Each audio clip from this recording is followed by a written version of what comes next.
This video contains full spoilers for Daredevil Born Again. You have been warned. This might be the worst show I have ever laid eyes on. Bro, how are you gonna kill a Foggy like that? Why? Why? Why? My disappointment is immeasurable, and my day is ruined.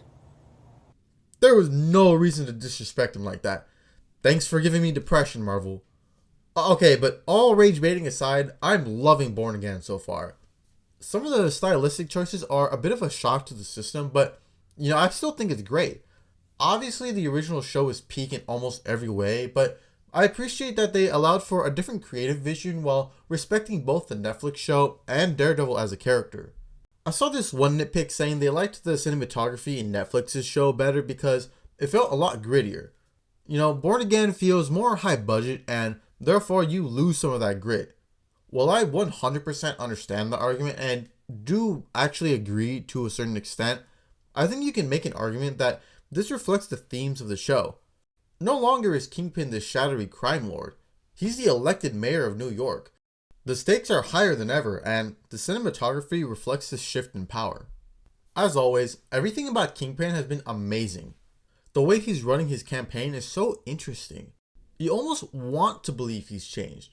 He has the support of the people, he wants to skip all the BS of bureaucracy. It really looks like he wants to fix New York. This is cemented even more by the experience he had in Echo when Maya gave him that hallucination. By the way, I love the Echo reference they injected when Matt and Fisk were at the diner. It was funny how Matt was like, "Didn't your apprentice shoot you in the face?" Oh, and speaking of references, we all felt the same way when Fisk referenced Spider-Man, right? Or a man who dresses in a spider outfit. Whoa. Here I come. Oh, here I come. Yeah, that was just awesome. But what makes this storyline interesting is we know Kingpin's darker side. We've already seen hints of it with his scarred fists and when he blackmailed the police commissioner.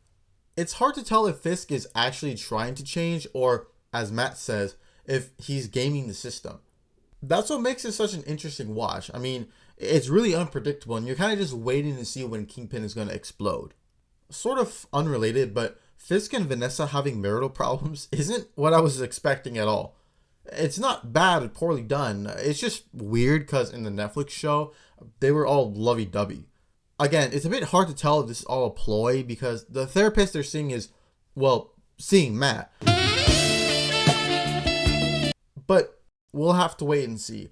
Again, it's not bad. I actually really like what they've done here with a lot of these scenes. It's just going to take some time to getting used to, and I'm hoping this leads to somewhere really interesting. This ties nicely to my one criticism. I guess for now it's just a nitpick, but I really don't want Karen to stay gone forever. As devastating as it was, I'm okay with Foggy's death here, especially as it helped tie up the loose ends with Bullseye. But Karen leaving, I don't know. I don't want both of the characters to be plot devices to get Matt where he is now. The therapist girl is nice, but there was something special about Matt and Karen's relationship in the original show. That's one of the big draws for the show, seeing Matt interact with his friends. I do get the sense Karen will return at some point, but if this was the last time we saw her, I'll low-key be pretty mad. I'm hoping this thing with Heather is more of a fling, but I do like their dynamic for now. Alright, back to the good stuff. The White Tiger storyline is really interesting so far. Of course, the anti-vigilante policy is in the background, but the setup alone is intriguing. We all saw what happened. White Tiger's in the right here. And those cops had that Punisher tattoo as well. Something sus is going on here. I'm really interested in seeing where this is all leading up to and how connected this might be to Wilson Fisk. I like the interaction Matt had with White Tiger at the prison. Hector talking to Matt about how the people need a hero in Daredevil's absence was really nice. It goes back to the theme of what happens when the system isn't enough to deal with justice. People need a beacon of hope. I appreciate that Hector believes in that. Also, rest in peace to Camar de los Reyes.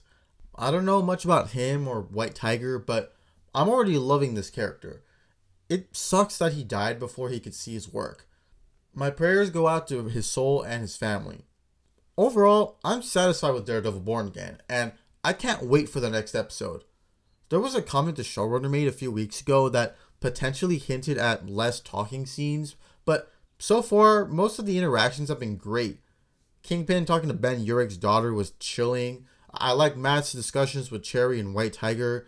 The hints at future characters like Muse and Punisher have been cool to see. I think all of my worries about Born Again have been quelled. Though that said, the quality of these Disney Plus shows generally hinges on what happens in the third episode. I mean, do we really need to see something like this again? What the fuck is this piece of shit? But I'm generally confident this will be a consistently great show. The first 2 episodes really did show the amount of respect and understanding for the character and what made the original show so great.